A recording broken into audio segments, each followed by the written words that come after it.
In the winter of 1883, the biggest man in Wyoming Territory sat down in the cold ashes of his own ranch and refused to get back up. The fire had taken his wife, his house, and half his herd in a single night, and the pride of Lost Horse Creek decided the rest of him could burn along with it. The only person who crossed his fence line was a Japanese woman from the next homestead, a widow nobody in town could pronounce right, who carried a lacquered box and a silk pouch of gold leaf her grandmother had given her in Kyoto. She had no business on his land, and he had no use for her help, but she kept coming back, and the day she knelt in the cinders and picked up his dead wife's shattered porcelain bowl, everything between them changed. Before this story begins, stay until the very end to see how it unfolds, and if it moves you, hit that like button and drop a comment with your city so I can see how far this tale travels across the world. Buck Calloway had been the kind of man other men measured themselves against. 260 pounds stretched across a frame, the territory had never quite figured out how to feed, with hands that could throw a steer and quiet a saloon in the same afternoon. Now he sat on a log the fire had barely spared, a bottle balanced on his knee, watching the snow come down on what used to be his life. The house was a black scar on the hillside, the tack room gone, the barn a skeleton of charred posts holding up nothing, and the smell of it still hung in the cold air like something the wind couldn't carry off. A week had passed since the night the kerosene lamp tipped in the hay, since Martha ran back in for the marriage bowl and the roof came down on her before he could reach the door. He had heard the beam go, a sound like a branch breaking in a windstorm, and then there was nothing but the heat, the noise, and a wall of fire between him and the woman he had promised to keep safe. He hadn't been fast enough, and that was the only fact his head would let him hold. The town had already made up its mind about him.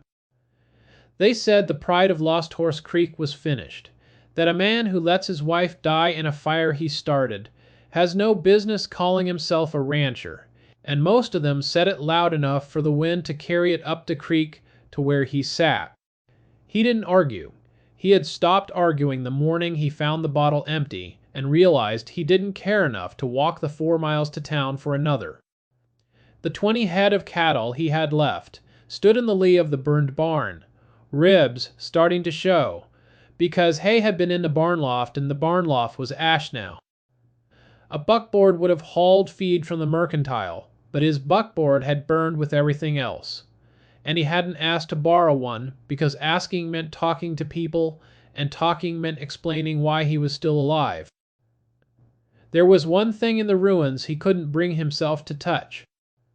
Among the cinders where the kitchen wall had been, a flash of white and blue caught the gray light every morning, the porcelain bowl his mother had given Martha the day they married, the only pretty thing on the whole creek broken into 7 clean pieces. Martha had run back in for it. He hadn't known that was what she went for till the roof fell, and now the knowing sat in him like a stone. He couldn't swallow and couldn't spit out. He looked at those 7 pieces every morning. Then he looked away. The woman on the next homestead up the creek had been there since the spring before the fire, and the town hadn't yet decided what to make of her. Her name was Ijika, and most of the men at the general store couldn't get their mouths around it, so they called her the Japanese woman, and a few of them called her worse. She had staked the 160 acres under the dead name of a husband who would never sign the papers, because leaving the land would have meant he crossed an ocean for nothing, and she wasn't going to let that be true. She kept to herself, kept her fences tight, kept the garden and the goats and the small wooden case of tools her grandmother had packed for her in Kyoto, and she didn't explain any of it to anyone who hadn't earned the explanation. The morning after the first snow, she crossed the fence line, carrying a covered pot of broth, set it on the log beside Buck's bottle without a word, and walked back to her side of the creek. He didn't touch it. She came back the next day with the same pot, still warm, set it down, and left. The broth was bitter and strange, ginger and burdock, and something underneath it he couldn't name, the kind of strong medicine a body needs when it has been sitting in the cold, refusing to eat for a week. On the third day he ate it, because his hands were shaking and he didn't have the strength to be proud about it anymore. On the way back across the yard, she stopped at his well, tested the rope, and found it rotted through where the bucket hung. He didn't ask permission. She sat down in the snow and rebraided the rope with the spare hemp she had brought from her own tack shed, her fingers moving the way fingers move when they have done the work 1,000 times and no longer need the eyes to guide them. Buck watched her from the log, the bottle forgotten in his hand, and something shifted in him that he didn't have a name for and didn't want. He hadn't expected that. He had expected the frontier to leave him alone in his ruin, and instead, a woman who barely came up to his chest had fixed his well while he sat there and drank. A rider passed on the creek road that afternoon and called out to her as she crossed back, "Hey, China woman, your kind got no business on a white man's land." She didn't turn, didn't correct him, didn't slow her step, because correcting a fool wasn't how she spent her strength, and she had learned long ago that the worst thing to do to a man like that was refuse to let him matter. Buck heard it from the log. His hand tightened on the bottle until the glass creaked, and for the first time since the fire, the anger that came up in him wasn't pointed at himself. On the fourth morning she didn't bring broth. She walked straight to the cinders where the kitchen wall had been, knelt in the cold ash, and began gathering the 7 pieces of Martha's porcelain bowl into the fold of her apron. She did it the way she did everything, without announcement, without hurry, as though the work had simply been waiting for the person willing to do it. The white and blue of the porcelain stood out against the gray of the ash, and the largest piece still held half of a painted crane that Martha had loved because it reminded her of a bird her own mother had kept. Buck was off the log before he knew he was moving. He crossed the yard in 3 strides, a man who could break her in half without putting down the bottle, and he stopped close enough that his shadow fell over her where she knelt. "Do not touch her things." His voice came out low and wrecked, the first words he had spoken to another person in a week, and he meant them the way a man means the last thing he has left to defend. She looked up at him. The apron folded, closed around the pieces, and she didn't flinch. Her face held the kind of calm that only comes from having already accepted the worst possible outcome, the calm of a woman who has buried a husband under a pine and kept walking, and she didn't look away. He stopped. He had expected fear, or at least an apology, and he got neither. She waited him out the way the winter waited out the cattle, patient and without cruelty, and after a long moment he stepped back and let her take the bowl, because he didn't have the strength to take it from her, and he couldn't make himself bend down to those pieces. He hated himself for letting her carry what he couldn't.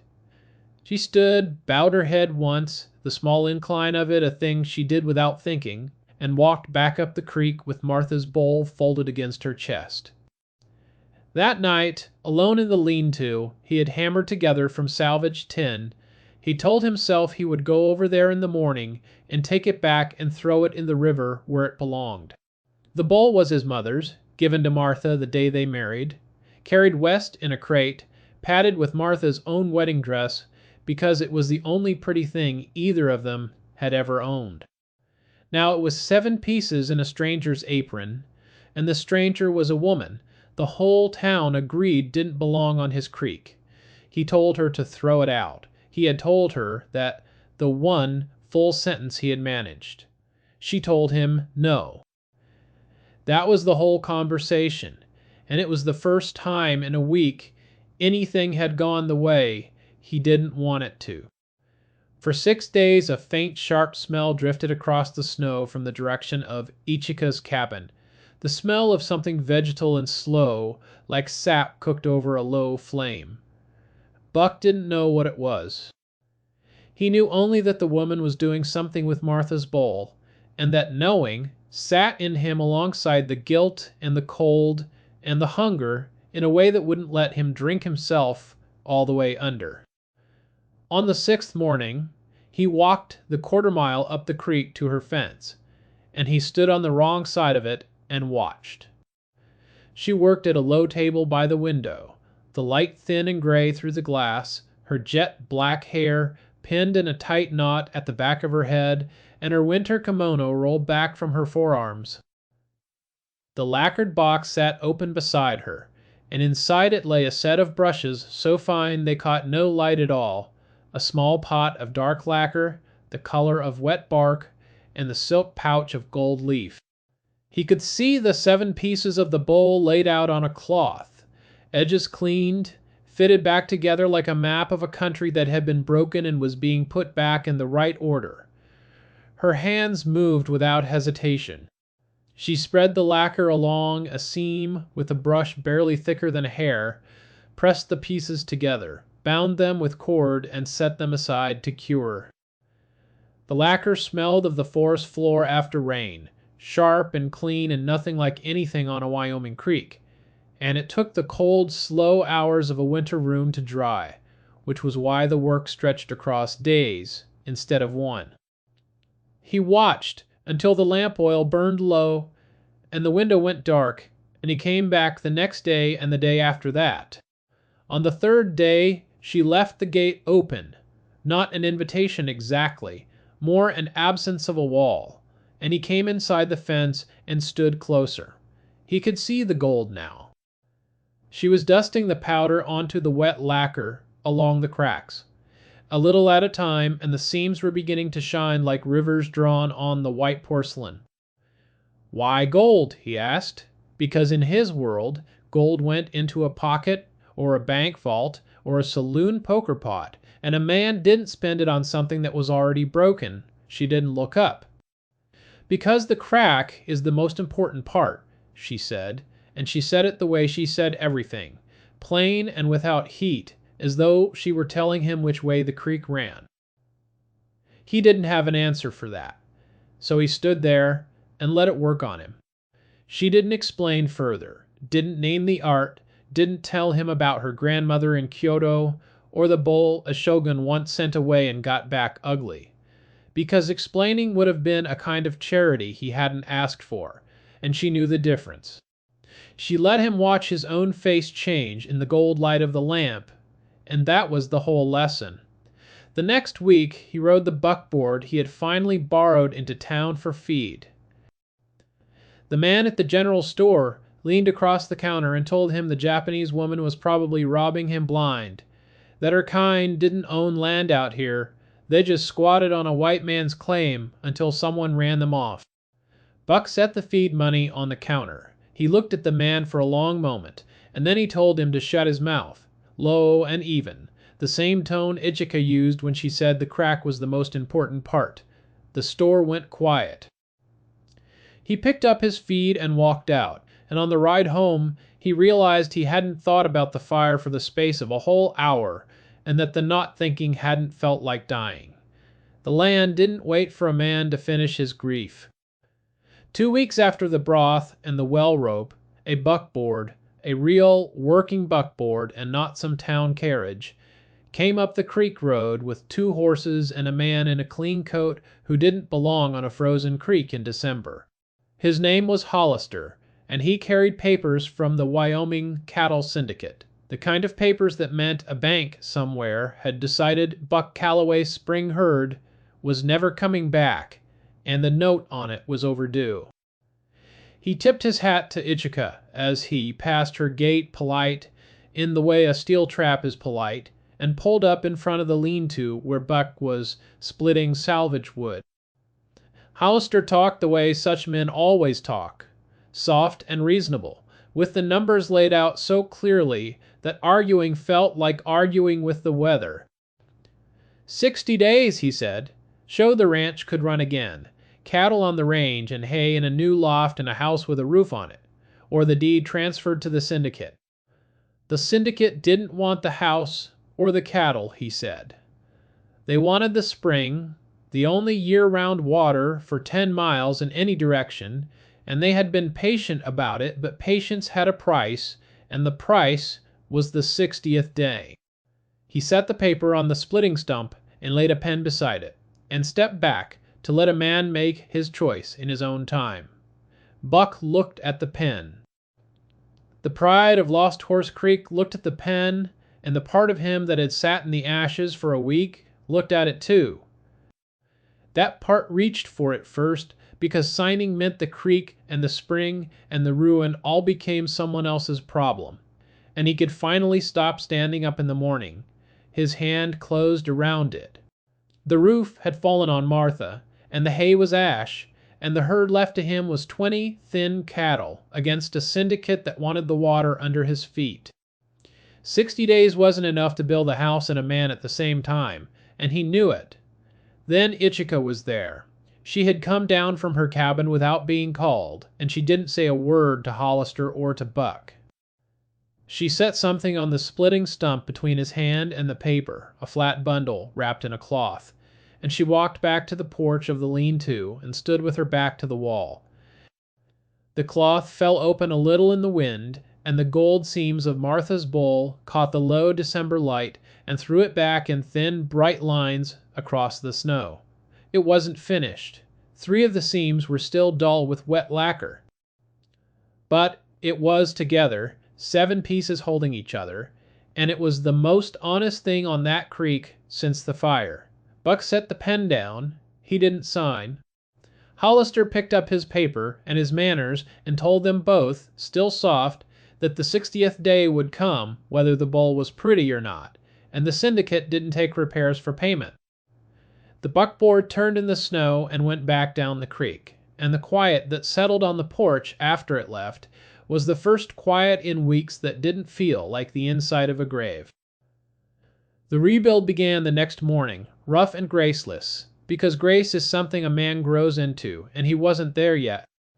Buck mended the south fence with salvaged wire and posts he cut from the stand of pine up the ridge, and Ichika brought food at noon without asking if he wanted it, which he did and which he wouldn't say. He still couldn't say her name right. He called her ma'am for the first week, the word stiff in his mouth like a borrowed boot, and she accepted it without comment because she had bigger things to care about than what a grieving man called the woman feeding him. On the 8th day he tried Ichika 3 times in a row, each one closer, till the 3rd attempt landed clean, and she almost smiled, which was more expression than he had earned and more than he knew what to do with. She didn't talk about herself, and he didn't ask, because asking would have meant admitting he wanted to know, and wanting to know was a kind of need he wasn't ready to carry. But the work taught him, anyway. He watched the way she moved around her own place, the spareness of it, the single set of everything, the second pair of nothing. One afternoon she carried a wooden case across the snow to his lean-to, set it on the table, and opened it. Inside lay a folded paper marriage portrait, the ink faded, and a man's worn traveling cap, with a tear in the crown she had mended with small even stitches.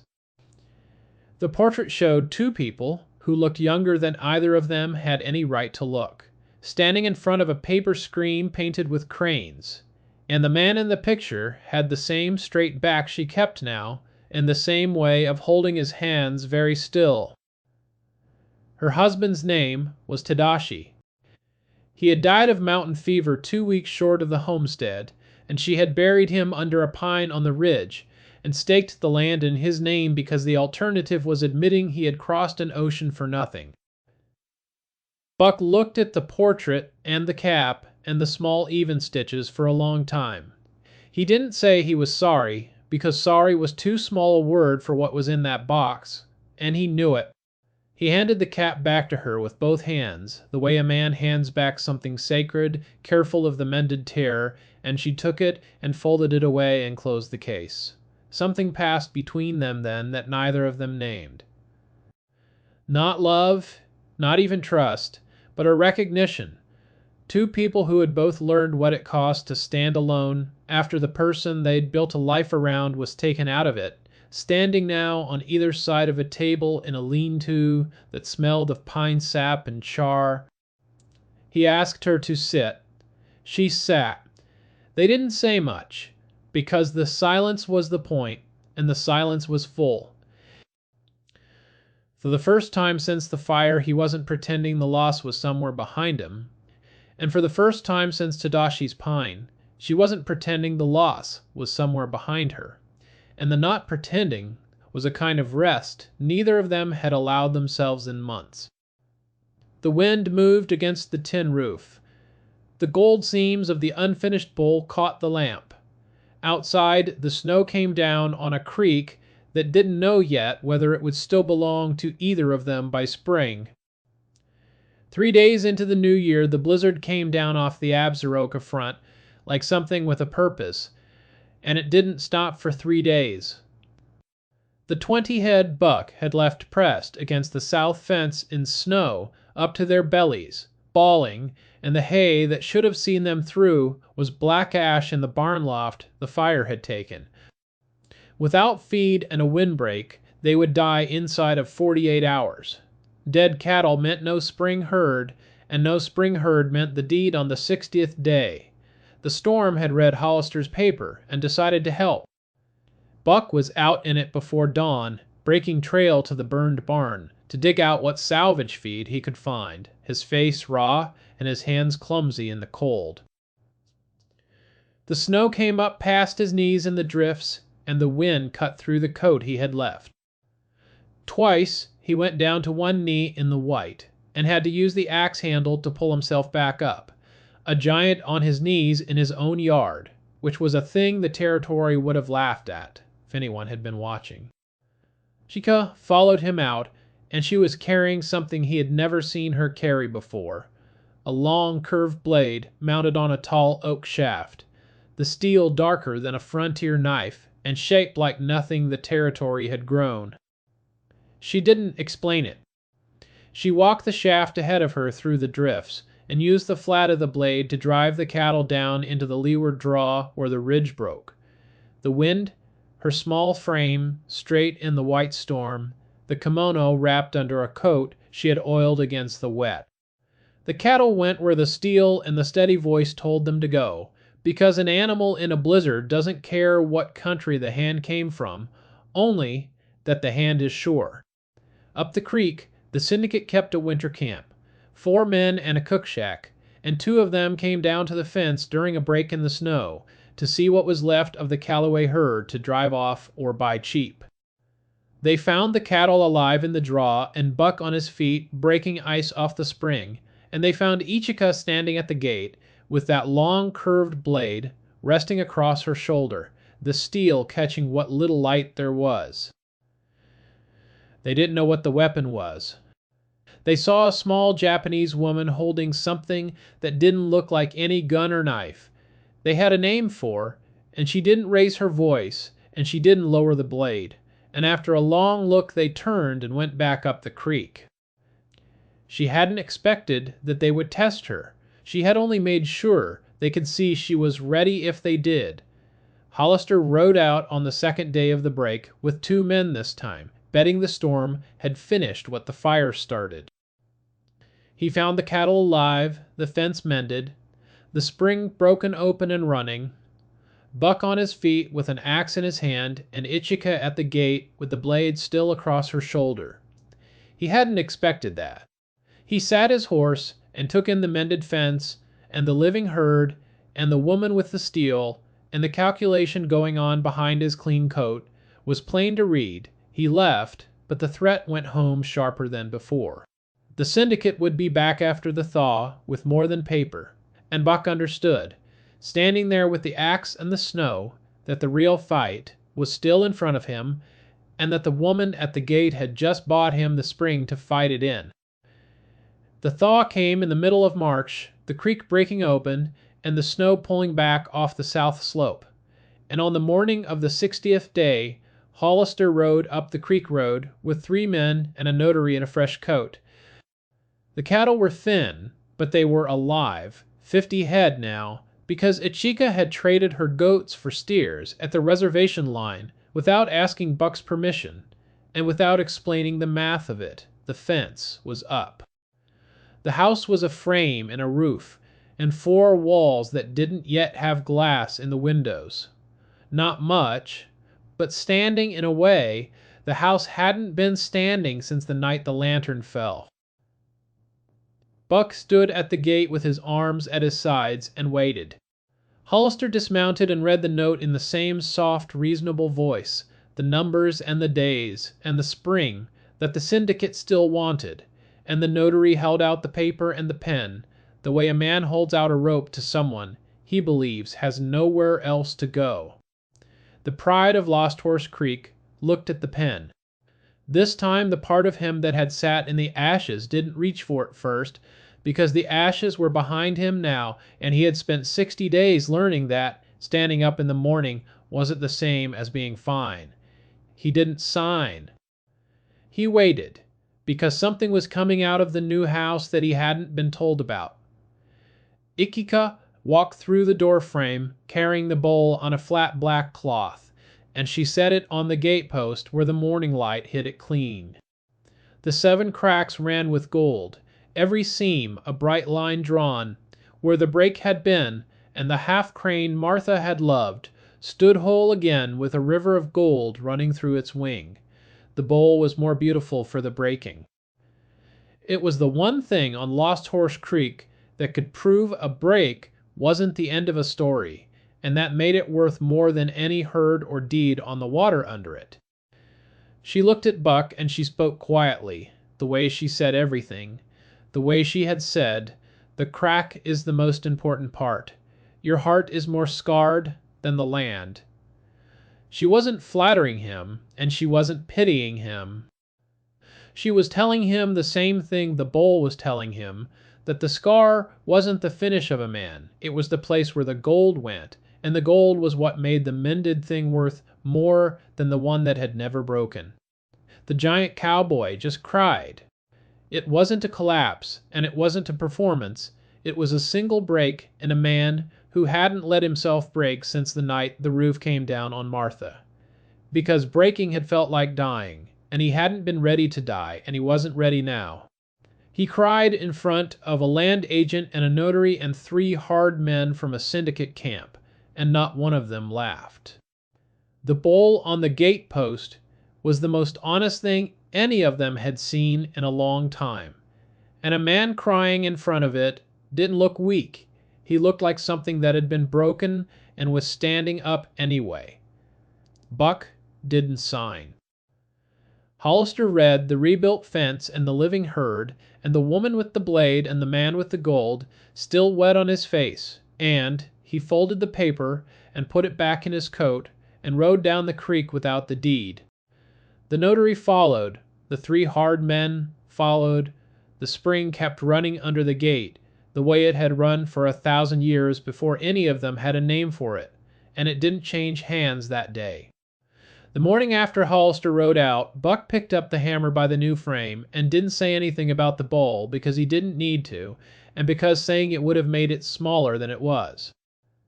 He drove the first nail into the door frame his wife would never walk through, and he kept driving. The sound of it sharp and clean on the cold air. The sound of a man building something he couldn't yet name out of wood he had cut himself.